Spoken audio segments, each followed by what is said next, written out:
Welcome to Forum 360. I am your host, Leia Love, where we have a global outlook from a local view. Today we are talking about one of my favorite subjects, which is food. We have Mrs. Torey Tolson, and she is the analyst for corporate affairs and community involvement by day. Yes. And at night, yes, she is Chef Torey. Right, correct. So today she's going to talk to us about this book that she has created and developed. It's called A Way to a Man's Heart, Food, which is the 6th language of love. So today we're going to talk about the 6th language of love and how we can become masters at that. So thank you for joining us today. Thank you. I appreciate you having me. Thank you. Yeah. So tell me a little bit about how you got to this point, how you thought about writing the book, and how did you discover this was the 6th language of love? Yeah, I always had a love for food. I'm from Louisiana, so you base everything around food. With any major juncture in your life, a funeral, a wedding, a birthday, Mardi Gras, we just completed Mardi Gras, it's all around food. And I really didn't know I knew how to cook. Because my mom was one of those, she's a great cook, but she was always like, get out of the kitchen, I'm trying to finish my meal. But I was paying attention. And where I started cooking when I, got grown was just that I realized I don't like leftovers. And so that was, not many people do. Yes, and so that was causing me to cook 3 or 4 times a week. And so it was just fun though, it was therapeutic. And I think when I started thinking about the book, I was posting, what I made for the day on Facebook. And my friends started saying, well, how do you do that? How you put that together? And then I would go out, in the community and they were like, well, what are we cooking this week? And so it launched me into starting to post my food and put tutorials together on how to put it together. And then someone else said to me, like, what are you going to do with that? And that's how it started thinking about, well, let's put this down in a book because I have so many ideas. I didn't really know what direction to go with the first one, but my husband is always like, he's my Mikey. He will try anything. And I think most people will find something that you prepare in your kitchen is much better than anything that you get in the restaurant anyway. So I think the effort. And so it's been fun, it's been exciting, and it's just a joy, that I like to just kind of get away from the seriousness of my day. So what inspired each recipe in the book? Yeah, I went with, in my family, Sundays, you were guaranteed to have a home-cooked meal. And, all of the men in my family knew they could stop by my mom's house on Sunday. My uncles, my brother, and my brother-in-law, they would all stop by. And so I tried to create that tradition in my own relationship. And so Sundays after church, I was going to do a home-cooked meal. And so that became, my thing. And so when I thought about it, the tagline to that book says, Sunday entrees that say love without opening your mouth. Because on Sundays, after church is usually football season or Olympics or sports on. So you want that meal where you can just savor it, get full, and then sit down, watch a good game, and kind of complete the calmness of your Sunday. So with love being in mind, most men, when they talk about looking for a mate, one of the things on their list is, can she cook? Okay, now pause on that. Yeah. So can she cook? What do you think is the real root of why they would prefer somebody who can cook outside of the taste of the food? Do you think there's something else that they're really looking for that's connected to it? I think most people have a prominent female figure in their life that made food the center of the family. Their grandmother, their mom, that favorite aunt of theirs. You go back to most memories and think about it, probably food was surrounding it. And I think food can be a feeling of home and a feeling of comfort. And so I think probably not only are they asking, can she cook, but their family is saying, can she cook as well. But I think I truly feel like just the effort is more than enough. Even if you're not, a chef or, think you can really burn, I think most people appreciate the effort that you put in by going in the kitchen. Okay. Yeah. One of your recipes in here is called the Friendzone stuffed bell peppers. Now, Yes. is there a correlation between this meal is for just a friend or this meal is for my man, my Right, boo? right. I think I want to make sure I'm not cooking no meals. right. They get the wrong idea. They get the wrong idea. They get the wrong idea. I think so. I think the more steps you put in it, it equates to effort. Like I say, like she really took her time and put some effort into this meal versus a one-pot meal. And so that's kind of how I got to the Friendzone, stuffed bell peppers, because you kind of put everything in the pot. It simmers on its own. You stuff the pepper and bake it, and it can be done, in 30, quick. 35 minutes, right, Okay, real okay. quick. This is, I'm not really thinking about you. We're just going to make sure we have something We're to just eat. gonna make sure we got a home cooked meal that day. Yeah. So some of the other recipes, the presentation of them, the look, the number of ingredients, the time it takes to kind of put together the pieces and parts of it, really say that, okay, she might be thinking about me. She put a little effort into this. Okay. And I think some of that, yes, food can show your level of interest sometimes. So. Now, let me ask you this too. I do like to cook, but sometimes I feel like the presentation is not always as pretty as I would like it to be. So what are some, creative ways in the delivery and presentation that you can tell somebody who might be challenged in that area? The best thing to do is start off by putting all of your ingredients out on the table. If you can't visualize what it's supposed to be and what's supposed to be in it ahead of time, you'll get bogged down and you'll lose time and things won't, or you'll figure out that you put something in before you were supposed to. So I say lay all of the ingredients out, and then simple garnishes. Take an orange slice and put on the corner. Take some fresh parsley that, they sell you that parsley in the big old bunches. And so you cut it up. You only need a little bit to put in the dish itself. Take a piece of that parsley, put it on the plate. I love to use like the rosemary twigs and lay that on top of a piece of chicken or a piece of salmon. Just simple, garnishes. If you're cooking with mushrooms, you can actually clean one or two off, slice it, put it on the side of the plate. So simple garnishes will go a long way to making a plate look well. Of course, if you go the seasoning route, like say parsley is good to sprinkle over the top. Using paprika is great to give a dish a little color for the top. And then once you do that, you'll have more of a restaurant ready, as I would call it, look to your plate. Okay, that's good advice. So what if you have a partner friend who is reluctant to help you join in the fun? Because one of the things that makes your book a little bit more unique, I think, is you have an affirmation and a set the mood. Yes. So if you wanted them to join in, but you're like, oh, he's just not that type of person, what are some creative ways they can do to get them involved? So the affirmations are for the people cooking, and the set the mood is more for the mate. And because I think sometimes people feel like cooking is a job. And so the affirmations I put in the book were just to kind of talk to yourself to say, let's have fun with this today, or this is a day about getting to know my mate on a different level. And the set the moods that I put in the book are to get your partner involved. So I like to do things for my husband, like I will call him and say, hey, I'm thinking about cooking something special tomorrow. What would you like to eat? Or sometimes have a conversation, find out what was their favorite meal that their mother used to cook or their grandmother used to cook. Learn how to make it. Actually turn the television off and sit at the table, pull out the real, china, and have a meal without distractions. I think all of those things sometimes bring you closer together around food. I put my husband to work sometimes. You know, he might not be the best cook, but he can help, you know, cut the things up for me.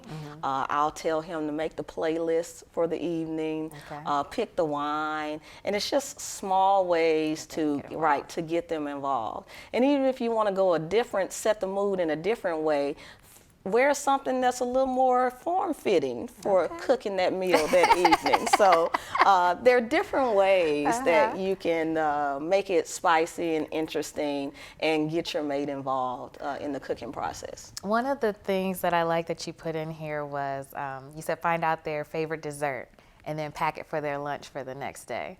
And I was like, that is just really simple, but they will be thinking about the dessert that they just had the night before. Yeah, it's small things. I think if you just put a little planning and effort and thought to it, I'm a note taker. So I pay attention to kind of what people say and what they like and things they do, and I will make notes, you know, in my phone, you know, paper by my bed, and every now and then if I think about that person or want to do something nice, I will pull out that list, and 9 times out of 10, the first thing they say is, I cannot believe you remembered that. Or how sweet that you took the time, and so I think it's the simple things, and yeah, if you can just find out what did his mom cook that he really enjoyed or he really liked, or what's something that I know he loves, but maybe we don't get to that restaurant alike. Let me figure out maybe how to cook that, how to do that, and surprise him with a special meal. So I think just a little effort, you know, think about it. Write some notes down, you know, if it's really somebody you're into, pay attention to what they're talking about, what they're saying, make some notes, and they will really notice that, like, wow, she really thought about me with this one.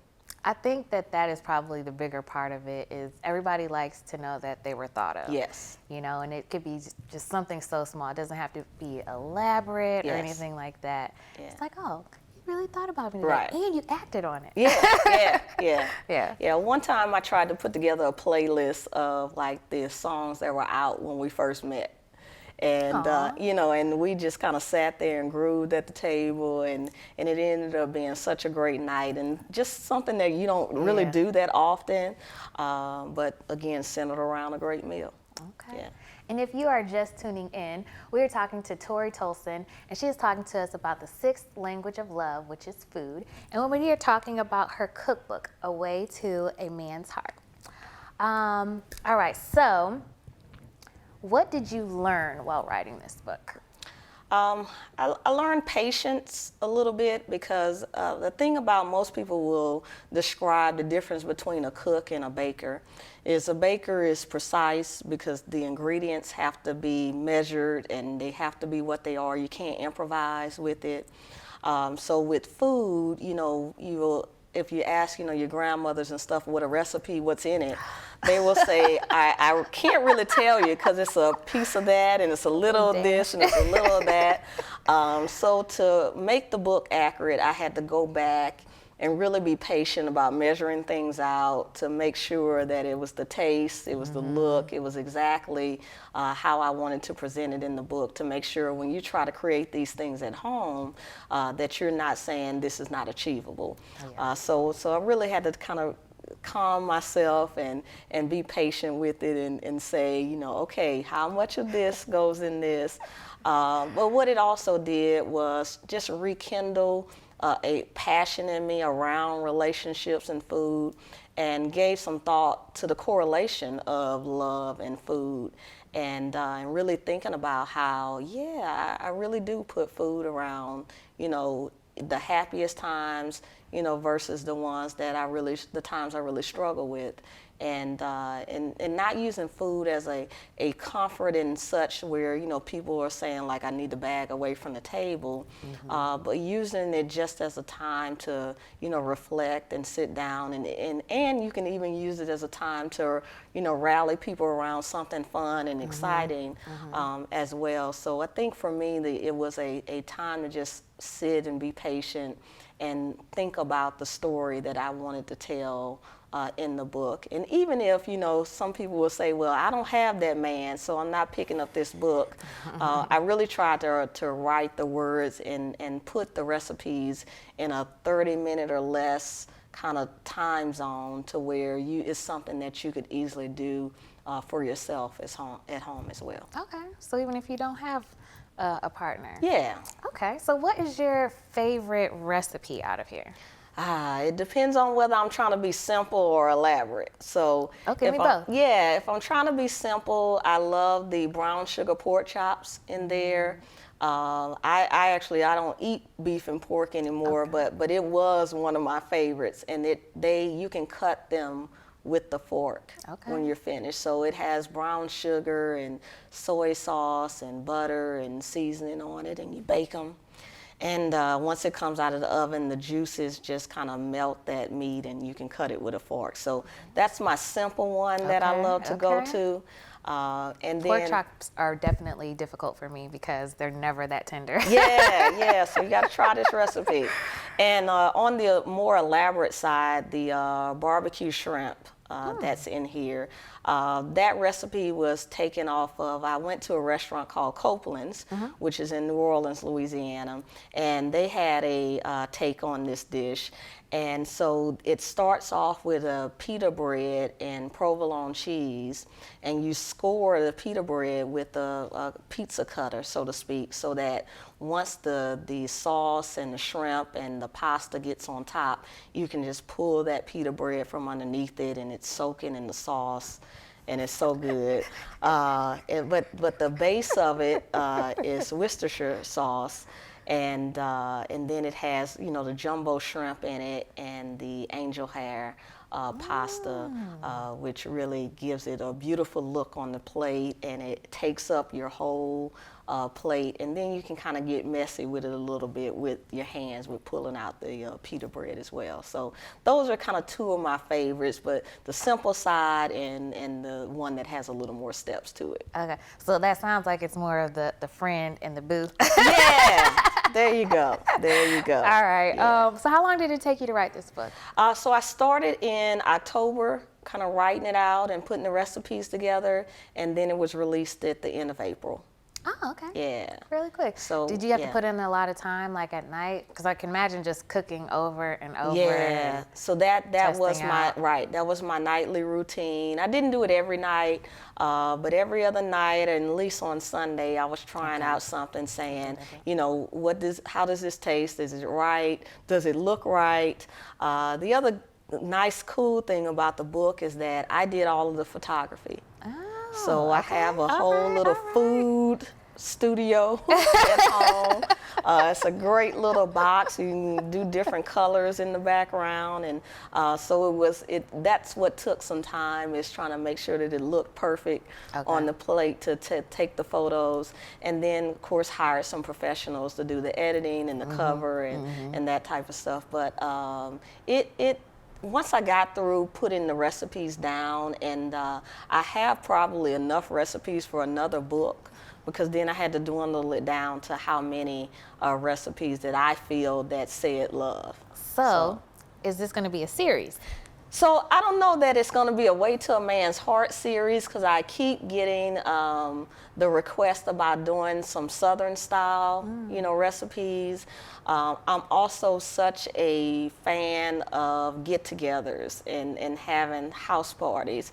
So I have people over all the time. So I'm also thinking about a book just about appetizers. Okay. But the thing that I'm working on before the next book is a spice rub.